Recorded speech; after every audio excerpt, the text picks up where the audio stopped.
Welcome to Grounded with John Tester and Maritza Giorgio. We're going to get to some headlines in a moment, but first I want to welcome our guests tonight to go over some of those headlines with us, and it's Tara Setmayer. She's the co-founder and CEO of the Seneca Project. Amazing hat she has on right now promoting that. Longtime political commentator and former GOP communications director on Capitol Hill, and importantly, former Republican. So welcome to the show, Tara. Thank you for having me. It's always a pleasure. I feel like we're old buddies. We were just together 2 weeks ago I Yeah, know. in it person. was all good. So, Tara, if you're no longer a Republican, what are you now? I am an independent who caucuses with the Democrats. Really? Yes. That's Ah. interesting. That's how I define myself. I used to say that I'm a conservative independent, but the conservatism has a whole different meaning now, and, I think it confuses people because what's happening right now, there's nothing conservative about it, and it's more difficult to explain what that means. I need to be very clear that I have no parts of MAGA, never did. I was always a never Trump Republican, and I quit the party over the fact that it sold its soul so badly that it was irreparable for me. And once it became a constitutional integrity issue for Republicans in 2020, I said nothing is sacrosanct anymore. It was all a lie, and I'm out. So trying to get into the whole like, well, what does it mean to be a conservative now? I'm like, I don't have time for that anymore. Right now, it's all about saving democracy. And then we can talk about the philosophical differences of political ideology. Now is not the time. We're singularly focused on saving this constitutional republic of ours. Amen, sister. So tell me, because this isn't the same Republican Party, and I'm a Democrat. It's not the same Republican Party I grew up with. It's not. So, what do the Republicans stand for now? Fascism. That's what they stand for. They stand for fascism. They stand for grift. They stand for indecency. They stand for dishonesty. They stand for being imperialists, I guess, apparently now. They stand for tariffs, so isolationism. I mean, it's anathema to everything that the party of Reagan, party of Lincoln, the party of George W. Bush, maybe not the wars in overseas, but that's a different conversation. But Mhm. George, the Bush family didn't stand for any of this other crap that's going on. Fundamentally, it's so anathema to what modern day Republicans, establishment Republicans, claim to believe that it's unrecognizable now. It is a party of nationalist populism that is Nazi adjacent and unapologetic for it. And it's dangerous. It's an existential threat to our democracy. Full stop. So, Maritza, do you want to go to headlines, or can we just keep going on this? Well, Because I feel like we have to kind of keep going down this because I have a lot of questions about independent candidates, but I Mhm. think you have a question, Senator, so go ahead. well, my question is actually pretty simple, and it's probably what many of our viewers and listeners are wondering about, and that is, how do we get out of this? I mean, every week it's something else. We've been in 4 wars in 50 days. I mean, 2 wars in 50 days. You know, we've got, uh, we've got a whole bunch of things that are happening within government that are more about getting even than it is about good policy. What what are we how are we gonna save the democracy? That's a big first question. Yeah. Just a simple Well, one. As soon as you tell us, then I'm gonna sleep better right. tonight, okay? Then we'll Right. go home and we'll be We can all done. Yeah. pack up. That's right. We Yeah. can all pack up and go home and rest well and have brunch on Sundays again. Um, well, look, first of all, it starts with all of us. We need to remember that we, the people, determine how our republic moves forward. It is up to us still. And unfortunately, I think a lot of the people um, have forgotten that who these people work for. Donald Trump and his administration, they're not a king. That's why the No Kings rallies have been so successful. That's why you're seeing record numbers of people coming out into the streets, people who'd never protested before, me included. I wasn't part of that. I never imagined that I'd be out there with a sign on a corner or marching down the streets with the people in the pink pussy hats. That was never going to be me. I was like, what am I doing here? But I tell you what, the first No Kings rally I went to in Philadelphia, I cried tears standing there in a sea of humanity, of people of every age, every color, every race, everything you could. It looked like what America's supposed to look like, chanting, "This is what democracy looks like." And it brought me to tears standing there in Philadelphia, where our founding this has such significance. Like it was crazy. But that is what democracy looks like. It's people standing up and saying not no, but hell no, and making sure that as many people as possible are involved in the democratic process to vote these people out of power. Because if you don't have accountability, then we lose it. And I think that's the part. Like fascism works, extremism works when they tire people out. They're trying to exhaust us into just giving up and going like, "We can't deal with it," which is why Steve Bannon said, "You have to flood the zone." But we, people like us and those of us who do this every day, we're built a little differently. So we can stand in the breach, but we stand there so that we can bring others with us. And when you start to activate the people who may not have been paying attention before, who may have been just like, "Oh my gosh, I'm kind of waking up now to what's happening." It's not too late. It's not too late. We're on the cusp, but it's not too late. So the way that we beat this back and listen, it could be a generational fight. I hope it's not, because there's been a lot of damage done here, a lot. But you have to start somewhere, and you have to remember that the most committed wins. And we have to decide that we are committed to fighting this, because it's political warfare. It is. But I strongly believe that there are more of us than there are of them. And no one's asking us to take up arms and go across oceans to fight on foreign soil to preserve democracy. We could do it right here. And we all play a role. Not everybody's a general. Everybody plays a role. And so the more that people remember that and the more that we galvanize people around that concept, I think the better chance we have to vanquish this to the ash heap of history at where MAGA belongs.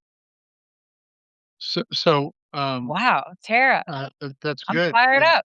I wish you'd get a little energy behind what you're saying. It's a little Well, okay, let me just ask you, let's just stick with this political stuff for a second, and then I do wanna get into talking about this So war much. in Iran, Yeah, it's crazy. and other headlines. But right now, I mean, we're thick in primary season, right? And we have other candidates joining here in Montana. We have an independent candidate that joined the Senate race the same day that Steve Daines dropped out, like, with minutes to spare, and it's caused all kinds of, big Mhm. cloud of kerfuffle.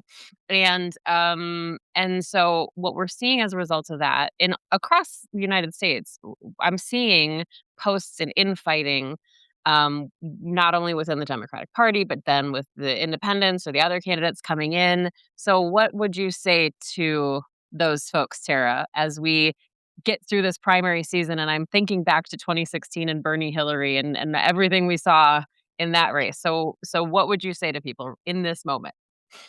Get it together. Okay, do whatever it takes to get it together. Because the old fights and like the purity tests and all that stuff is a game that we are not in anymore. You're playing a game that is antiquated. The singular focus needs to be who is the best candidate to win. Winning is what matters at this point. The infighting that is like part of the asymmetrical warfare that the other side loves. We want we want the Republicans to fight amongst themselves. The like internecine warfare that's happening with like the America First MAGAs and versus MAGA versus America First versus the establishment versus like good. Let them fight, because when they're fighting, that energy is in the wrong place. It's not coming for you. The same thing applies for Democrats. Democrats have to get out of their own way. I don't know enough about the internal politics of Montana Oh, specifically, yeah, that's just but one no. example. Yeah, Yeah, yeah, yeah. but I'm just saying, like, because sometimes it's a little more complicated than just saying, like, "Well, give it a." I get that, because every state has its own dynamics, and that's what makes our federalist system beautiful. But you have to not allow the same type of infighting that takes your eye off the ball. Just keep your eye on the ball, and whatever it takes to get that squared away needs to happen, because you can't have long, protracted, ugly primaries. It just hurts you in it going into a general, and then people decide that they're not going to vote, um, and it's detrimental, because none of that shit matters if you lose. None of it matters. It's the same thing with what's happening in Texas. It was an ugly primary on the Democratic side, and then you've got a lot of, hurt feelings, and Black voters feel betrayed by the Tallarico campaign, and they're saying, "Well, we're gonna stay home." No, no, no, we can't have that. You might be upset. You might not have gotten everything you wanted. There might have been things that you didn't like. You need to push that aside right now. Short of something that is like life-threatening to you, you need to get out there and vote and support James Tallarico.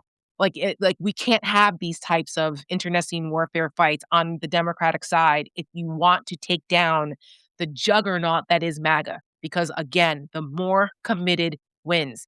And if you're fighting amongst yourselves, you're not committed to doing what it takes to defeat the enemy. And they're an enemy. I'm sorry. So let me say this: we just went through a presidential campaign in 24, and the Democratic candidate was talking about democracy a lot. Talked about democracy a lot. Mhm. Didn't seem to work. What should Democrats be talking about now? Well, there's a difference between what she talked about and what they actually messaged with paid messaging and what they repeated. I think it's and I just talked about this with Rachel actually, because there is data that shows this. You go to Ad Impact and you look at what they put money behind. That's the messaging, because the average person, they're not watching the debate. Mhm. They're not watching, the news every single minute of the day the way we all are. We're immersed in this stuff. The Right. regular person who's out there trying to live their life and, make rent payments and put their kids through school and pay their medical bills, they didn't just watch who said what and where at a debate or some political show. They don't watch the Sunday shows like we do. They watch things on their phone. And guess what? They're going to catch bites on Facebook. They're going to talk to their friends. They're going to watch football. And guess what? Shapes their view. What they see in a headline and what they see pop up on their phones in paid advertising. It works. And what Kamala Harris's campaign put money behind wasn't the democracy message. So I think it's a fallacy.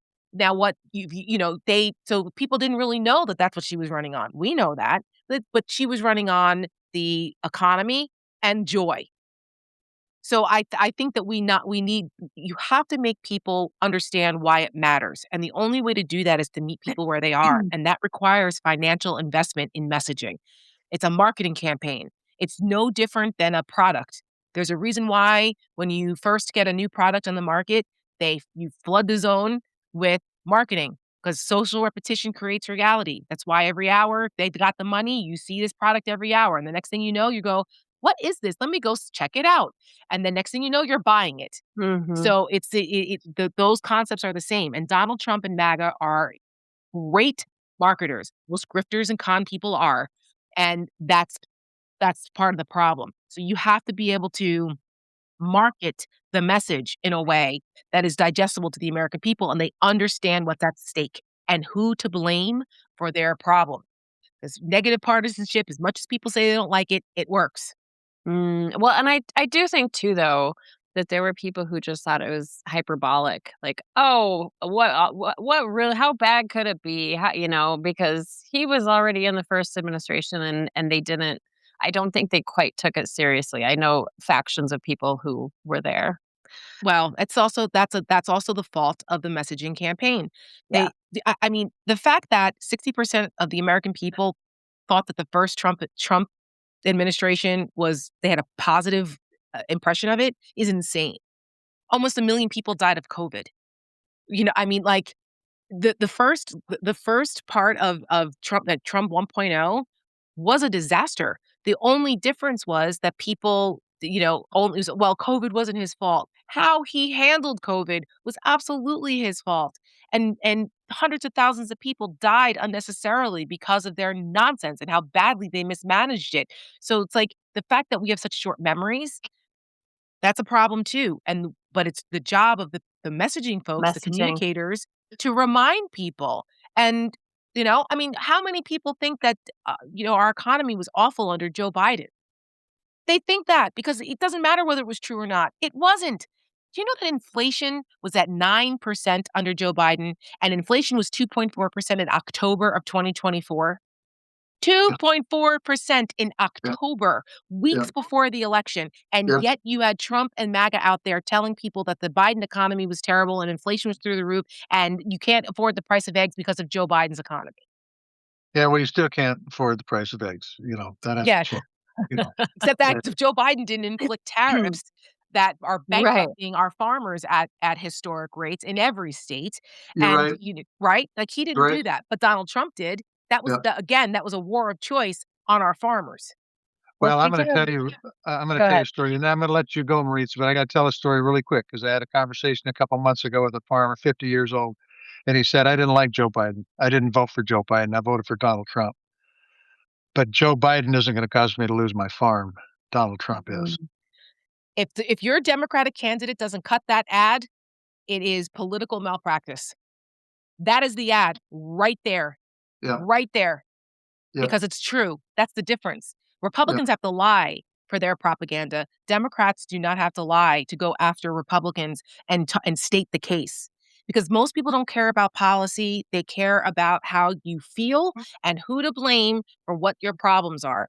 And the MAGA folks, I mean, not saying that policy isn't important, it is. But most of the time, what you can't remember one policy prescription that a Democratic candidate is coming up with. It's this is not about policy. It is about the fundamentals of whether you are going to put people in charge who are going to make your life better or not. It is the Ronald Reagan, are you better off than you were 4 years ago? That axiom will always, always ring true in politics. And if the answer is no, this is who to blame for it, and I will make it better. The end, however that looks. Well, let's get into this war of choice because that's what a lot of people are calling what's happening in Iran right now. And I'll just kind of go over some of the developments and then we can hash it out, folks. So reporters on the ground right now reporting the most intense night of fighting so far. We have a new supreme leader in Iran who is the son of the former supreme leader. So obviously this administration, the Trump administration, not happy about that. The Pentagon reported a 7th U.S. service member died during an Iranian attack on troops in Saudi Arabia. And now there's video that seems to show a U.S. Tomahawk missile hitting near that school in Iran where 168 kids were killed. Children. And mostly girls. Mostly girls. And Trump said today, I think the Iran war is pretty much complete. But then he kind of walked it back tonight in the press conference saying, well, it'll be over very, very soon, and mixed messaging here. But then I want to play for you something that Senator Lindsey Graham said on Fox yesterday, and then we will get to it. To lose, and we're going to win. Israel and the United States, you just wait to see what comes in the next 2 weeks. The next 2 weeks meaning what? We're going to blow the hell out of these people. This regime is in a death row now. It is going to be on its knees. It's going to fall. And when it falls, we're going to have peace like no other time. We're going to have prosperity. Okay, so that does not sound like it's complete to me. And gas prices. So let's just dig in, folks. Where do you want to start?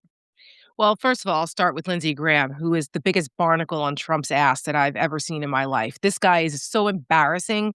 I mean, poor John McCain is spinning in his grave. How these two were ever besties, I'll never understand it because Lindsey Graham is just such a sniveling, opportunistic coward.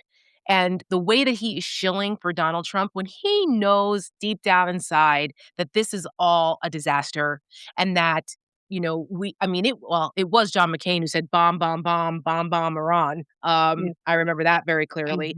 But, there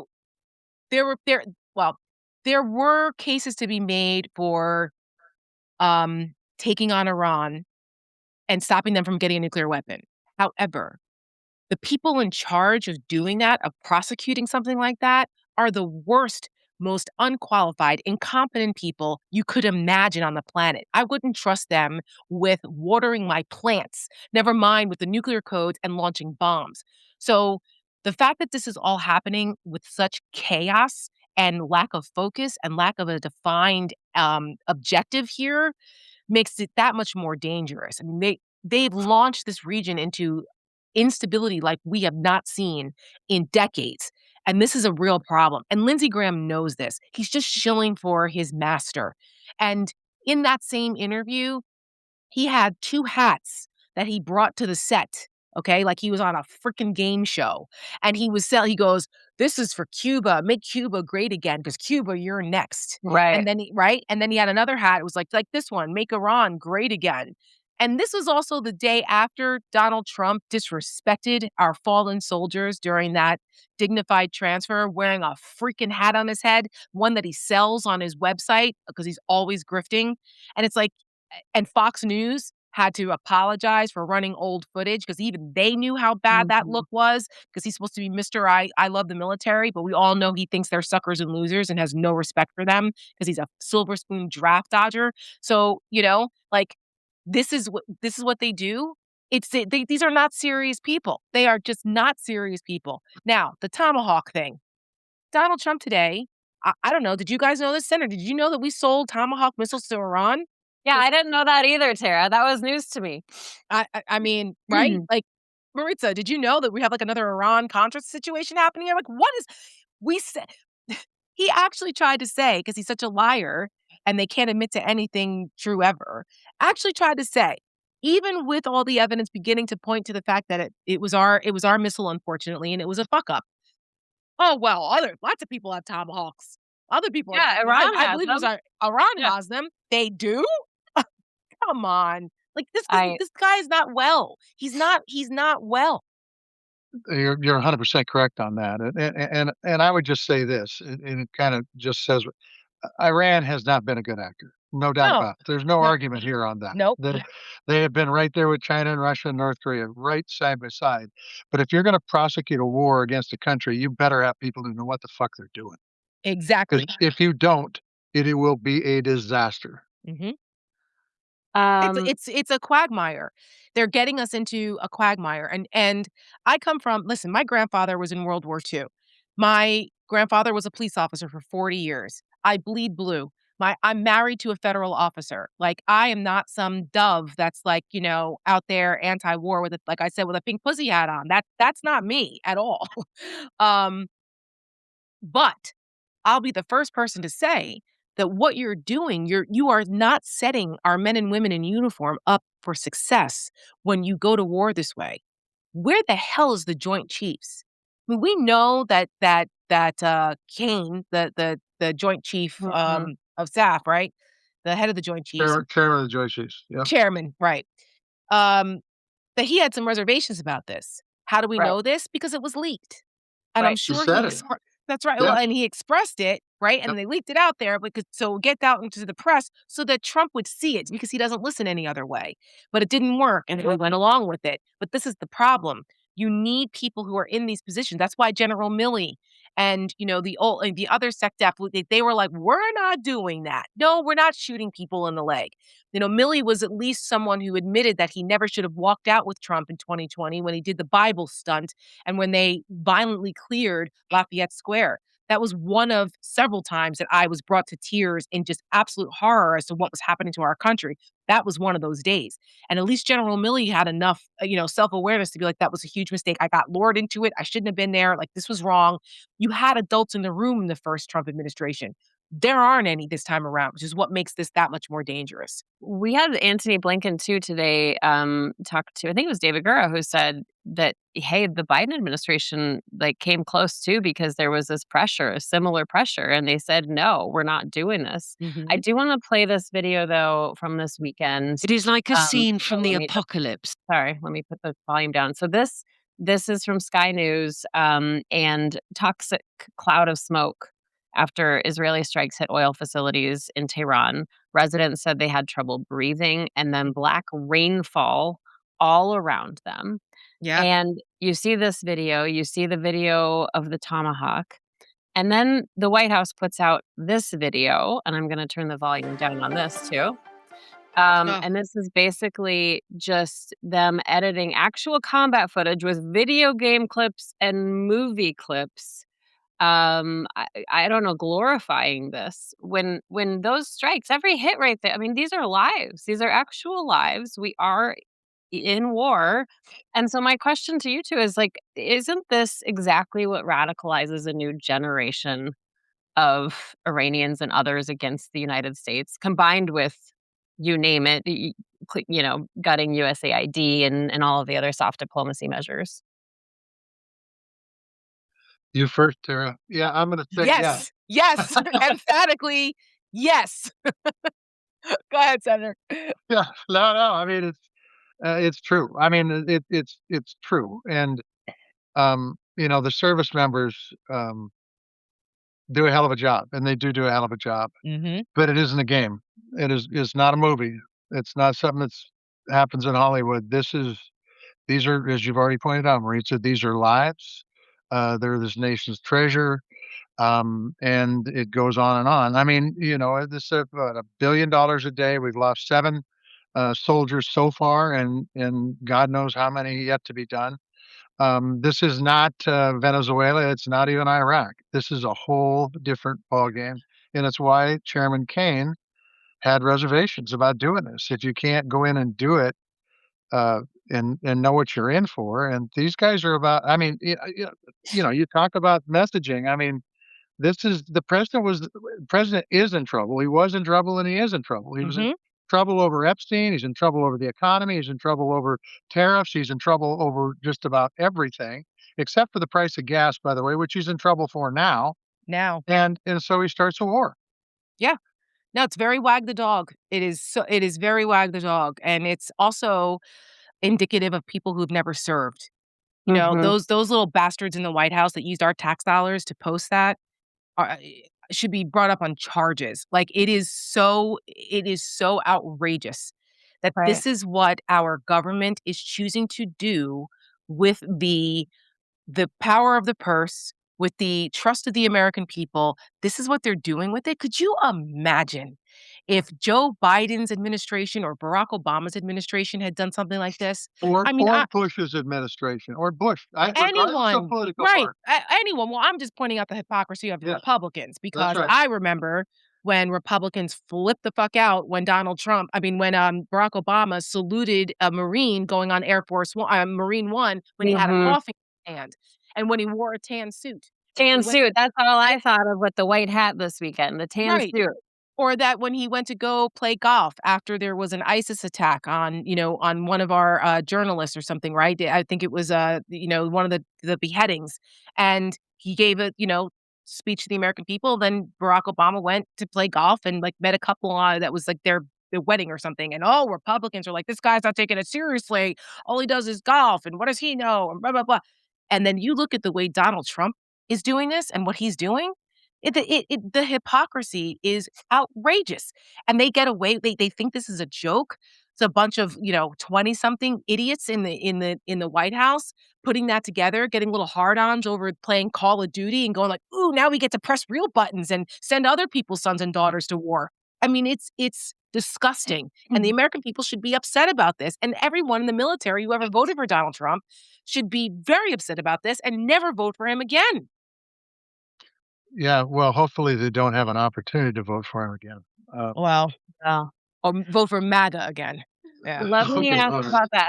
I know, Tara, you're on a time crunch, but I do wanna sneak in well, first of all, I just need to point out that on Friday, because this slipped under, with the flood the zone, the president was asked by Time Magazine on Friday if Americans need to worry about, terrorist retaliation in the US, Mhm, and his response was, "Well, I guess, but, like we said, people are gonna die." So, that was his response, no mhm. calming of that, which didn't make me feel great. But then over the But Maritza, that's it but that's him. He's a yeah. malignant narcissist. He doesn't give a damn about anybody else. He's incapable of empathy. So, of course, that's why he talks about, like, weird stuff. Like, he, like, obsesses over, like, morose, weird, like, death and maiming and all of that. Like, he's such a weirdo with that. He's yeah, he's Yeah, I was unwell. thinking about that, like, if something I mean, if something happened, like, if he were president when 9/11 happened, what would that look like, Oh right? my What would god, yeah, exactly. I shudder to think about what would happen. We got a taste of what happens in a catastrophe, the way he handled COVID. And I mean, and it was as long as it didn't impact him, he doesn't give a shit. And that's really, really, really awful. That was part of the reason why people voted for Joe Biden. He was the consoler in chief. He was an adult. He was like, Uncle Joe. And that matters. People look to leadership in times of crisis. And I worry that we're hardening as a society where that doesn't matter anymore. Character freaking matters. It needs to, because if we don't have people of character and empathy and decency in positions of power, this is what you get. And we don't survive that. And I'm going to tell you, you're 100% right, Tara, and it's bleeding into Congress big time. Yep. Big time. Yep. It was there before, but now it's there, and it's there big time. Yes. Where people aren't statesmen anymore. They don't really have a soul. They don't have a feeling for what's going on. They just, this is what we're going to do because I'm a president or I'm a senator or I'm a House member, and whatever I do is the right thing to do. If you don't believe me, just ask me. And they're not going out talking to their constituents. They're not getting input from the folks out there. They're not hearing what people are thinking. They're hiding from people. I saw it today. They're hiding from their constituents. And it's going on time after time after time. And the messaging needs to be there for anyone who's running against someone that's doing that. And that applies on either side. Yep. But right now, it just happens to be mostly Republicans, right? Yep. It needs to be exactly that. I'm sorry. You work for the people. You work for me. So we don't think this is okay. So it's up to us. We have the power. We, the people, have the power to hold these bastards accountable through our electoral process. And as long as that process is still in existence, then we have to do our job, or we're going to get the government we vote for or don't vote for. Okay, Tara, can I sneak in one more headline before I let you go? Okay. You can. Okay, so this was posted over the weekend, speaking of elections and not voting for him again. We saw the president put this on Truth Social. He doubled down today also in a press conference and an address to Republicans at his retreat in Florida. He says that he right now, must go to the front line, the Save America Act. And he says that he is not going to sign any other bill until this is passed, and not the watered down version either, folks. All of it. And then he put in there also a bunch of transgender stuff. So he says he's not going to sign any other bills until this is passed. I mean, wow. And he's calling for the filibuster to get it done in the Senate. Has anyone asked John Thune what he thinks about that? Or any other Republican senator who plans on being in the Senate after post Donald Trump? Because getting rid of the filibuster is literally the nuclear option. I'm an institutionalist when it comes to these types of things. And as much as the filibuster contributed to a lot of things that resulted in awful legislation, but it's also the only bulwark you have, okay, to make sure crazy shit doesn't happen. And they already did it with getting judges, with judge and confirmations, which was bad enough. And that was Mitch McConnell using the rules of the Senate, and, people thinking he wouldn't do it, and he did it. And you get that should be the lesson. Are they prepared to have it happen the other way? Getting rid of the filibuster could be so bad. Who worked on the bill? If Thune sticks to his guns, it won't go away because he understands exactly what you said. That's right. Now, we'll see. We'll see. I want you to both, though, can you just, for our viewers who have never worked on Capitol Hill and don't follow procedure and rules and things like what the filibuster is, how would you describe it simply for our viewers? Well, I'm going to pass that off to the senator because he spent 18 years there. And I was on the House side. The House doesn't have a filibuster. That's right. Okay, fair. We have a discharge petition. That's right. Right. In a nutshell, it requires 60 votes to get anything passed that's controversial. Okay, because there's a lot of other things that are around it, but that's ultimately it. It requires 60. And by the way, the whole idea is that it requires bipartisan agreement to get bills done that will stand the test of time. And by the way, that's accurate. And you get rid of the filibuster, you want to talk about uncertainty in government. It is going to happen, and it's going to happen big time. And I agree with Tara. There's been a lot of bad things that have happened because of the filibuster. I am of the belief that there's going to be far more bad things happen if you get rid of it. Yes. Because we've seen what it takes to undo the things that pass through Congress. And it takes forever if it ever happens at all. Yeah. Okay, Tara, Setmayer. Like, you are on quite a few shows, so plug your shows, plug what you're doing so people can follow along with you. I appreciate that. So I, like you said in the intro, I am the co-founder and CEO of the Seneca Project. We are a bipartisan, nonpartisan, women-led messaging and content organization that started in 2024 because we felt that especially for women, that we really needed to galvanize women because our rights are being taken from us. We're the only group in this country to ever lose a constitutional right we once had. And the stakes were just really, really high for us. And we wanted to make sure that women, particularly in swing states, in swing districts, understood what was at stake. Um, so we put out a series of very powerful ads, and we actually won a Webby Award for our ad "American Girl," Which which had, like, as millions and millions of views. it did. It went uber viral, and Incredible. we knew we had something special with American Girl, but we had no idea at that level and that it had that type of effect and impact on so many women to the point where actually like Hollywood legends were posting it, and then Steven Spielberg's people reached out to us the weekend before the election to say that they wanted to pitch Kamala's campaign and have them play it at the final event in Philadelphia. Like, we were shocked.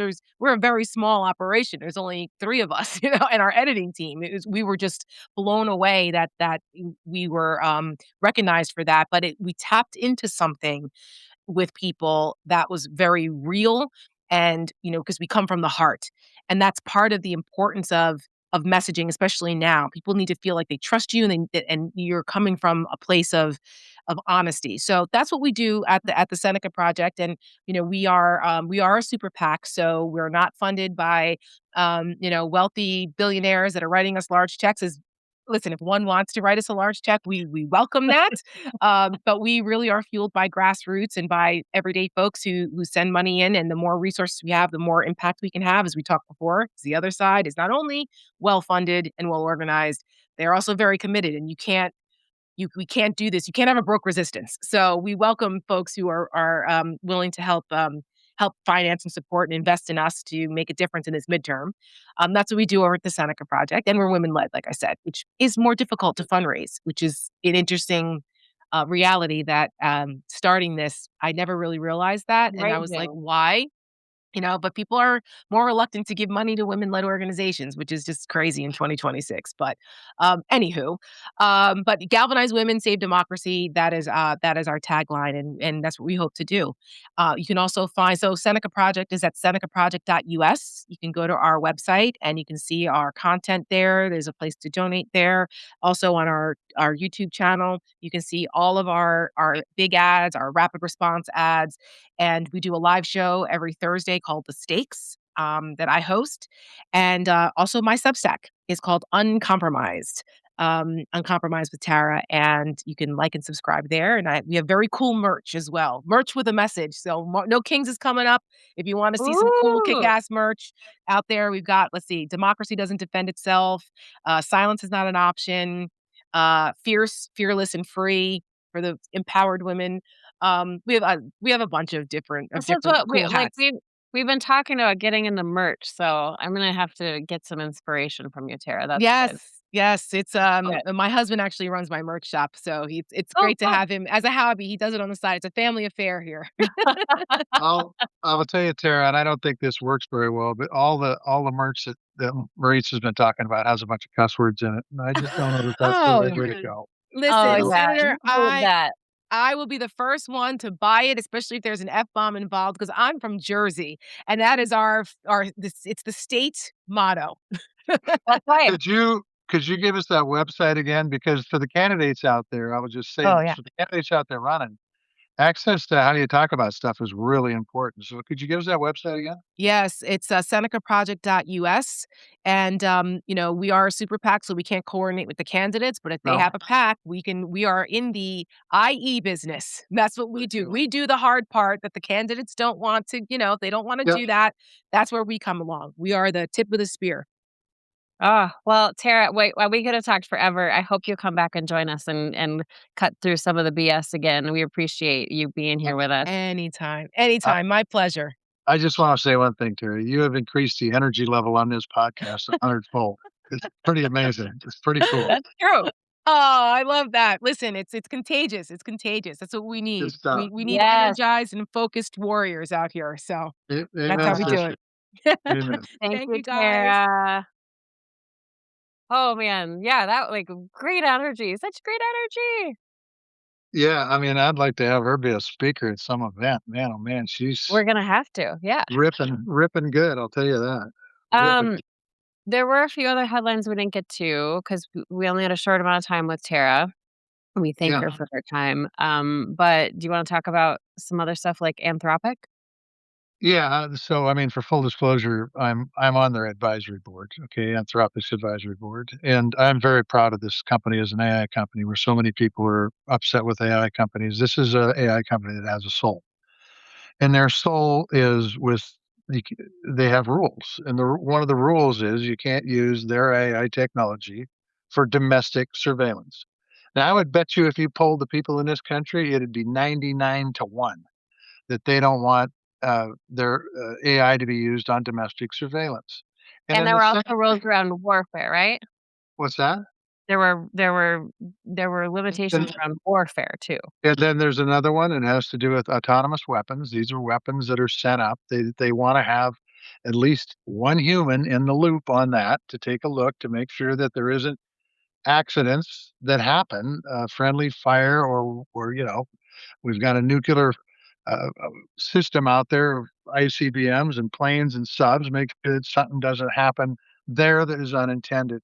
It is not a huge ask, I will tell you that. It is an ask that's grounded in common sense, and it's something that, by the way, competent people in government would say this is the right thing to do. Anthropic also happens to have, in my opinion, and I think a lot of people will tell you this, the best AI system in the country right now, and would give our military a leg up on everybody else. But since they've said, hey, we don't want it to be used for domestic surveillance because we don't think the people want it to be used for domestic surveillance because the laws we have on the books aren't up to the snuff. They didn't take into account AI when they were written. And until they catch up with that, this is a good, solid policy that is grounded in common sense. And then the autonomous weapons, we don't want accidents to happen. This is new cutting edge technology. Let's make sure that there's a person in there so there's at least some accountability when you go to war and you use autonomous weapons. That's it. Okay, And so because of that, they have done some things. The Department of Defense, the White House have done some things because they can't just do anything they want. And this is cutting edge technology. You don't want mistakes to be made with it. You just don't. so the White House basically designated Anthropic and the Pentagon as a supply chain risk. They told federal employees to stop using its chatbot Claude. I know a lot of people who have now switched over to Claude in defiance of the White House. Um, but then today, it was announced that Anthropic is suing the Trump administration and for what it calls an unlawful campaign of retaliation. So how do you think this? How do you think this plays out, Senator? It's always tough when you have to go to court against the federal government. It's tough. It's tough to do. But the truth is Anthropic is not asking for something that's crazy. They're asking that you apply a level of human decency and common sense to their AI platform. And by the way, I applaud the leadership of AI. They've had these standards from the beginning, and it's the right standards to have. People are nervous enough about AI, and they've got a right to be, by the way. But if it's not used in the right way, and you're going to let the federal government do whatever the hell they want with it, and they say, well, we're going to do with what's in the law. The law did not contemplate AI technology. And so the law hasn't caught up with the technology and probably won't for a while. By the way, this isn't the first time we were here. We were here in the 90s too. And so, let's just apply a level of common sense and decency to what's going on here.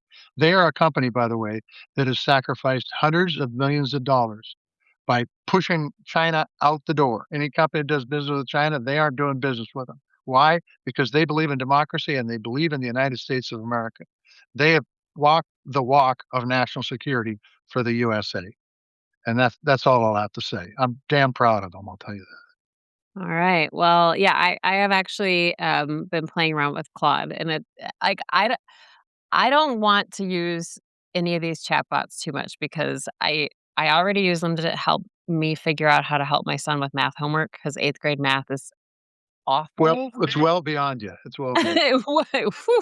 But like I'm nervous about using it too much. And then I heard somebody say, well, if you're not using it every day, you're gonna fall behind because that's the future. So I'm trying to find my balance there. But I am impressed with Claude. Like it's a very impressive tool. I will tell you, my big frustration is that it's there, and I don't know how to use it to make my farm more profitable and reduce my workload. And I know there's people out there that can tell me how to do it, but they're busy right now. I'll talk to them later about it. So, Oh, well, what have you tried just putting in how can I make my farm more profitable? uh, no, interesting. I'll tell you what I did. I did put in some stuff about me, and it comes back with stuff that's very revealing that you don't even think about. And it's pretty enlightening, quite frankly. If you go into it with an open mind and just say, just read what it says, you learn things about yourself, which is pretty incredible. Wow. I don't know. That sounds like you're It's becoming good. very like self-aware. Oh, I'm a very, very, very, high tech, Yeah. really, you know, Yeah, I, well, when I don't we know what were to in say. I'm on a podcast with you, for Christ's sakes. How self-aware can I be? You know? good point. Good point. Okay, is there anything else, folks? I'm looking in our chats. Anything else that we need to cover before we go? Let me just ask you this one quick thing. Where do you stand on daylight saving? Do you have any strong opinions either way about it? Well, let me put it this way. As Tara Setmayer just said, in the scheme of things, it don't really damn matter. You ought to be worried about having a constitutional republic. But I do wish they'd leave it one way or the other. Just leave it daylight savings time year round or standard time year round. And I was part of that and we never Yeah. got done. I was there. But the truth is, in the overall scheme of things, it don't matter. I'll be uncomfortable for a couple of days with daylight savings time going into effect, but then it'll be over with and life will go on. We'll still have our democracy, whether it's daylight savings time or not. So that's kind of where I am, though. All right. Yeah. All right. Well, good. Well, we want to thank everyone, but you have a hat on. You're wearing camo. Yeah, it's my Dodge hat, my Dodge Yeah. Ram hat. I've wore it before. I'd wear it again. It matches the shirt. We're gonna get you a Seneca Project hat because that was Hey, cool. you know what I saw today? I saw a Cory Booker for Senate hat. I'm gonna get one of those bad boys. Oh, Yeah. was it on Cory Booker? Did you see No, Cory Booker? it was on a little globe that was full of wax. It was a little round globe and it had the hat on it. And I said, I haven't seen one of those. I want one of them. I'm gonna hound Booker till I get one. I might have to donate to his damn campaign, but I'll get one. When you talk to him though, tell him to come back on the show. We could really use a good Not John sure. Tester roast. The last time he was on the show, it was ugly. It was really ugly for me. So, I hey, thought it was a great show. One of my I know. favorites, actually. It was hilarious. You would. All right, we Here's wanna the thank problem. You're gonna have to sign off because I just realized I unplugged my cell phone. So, it's about ready to die. Uh-oh. All right, well, let's Oh, do it then. We wanna thank Tara Setmayer for joining us, co-founder and CEO of the Seneca Project. Just a wonderful, brilliant woman, and we thank her for her time. We wanna thank all of you who joined us either live or watching this later on when we post it. And we wanna thank Pearl Jam for letting us use their music, and we will chat again soon. howdy ho.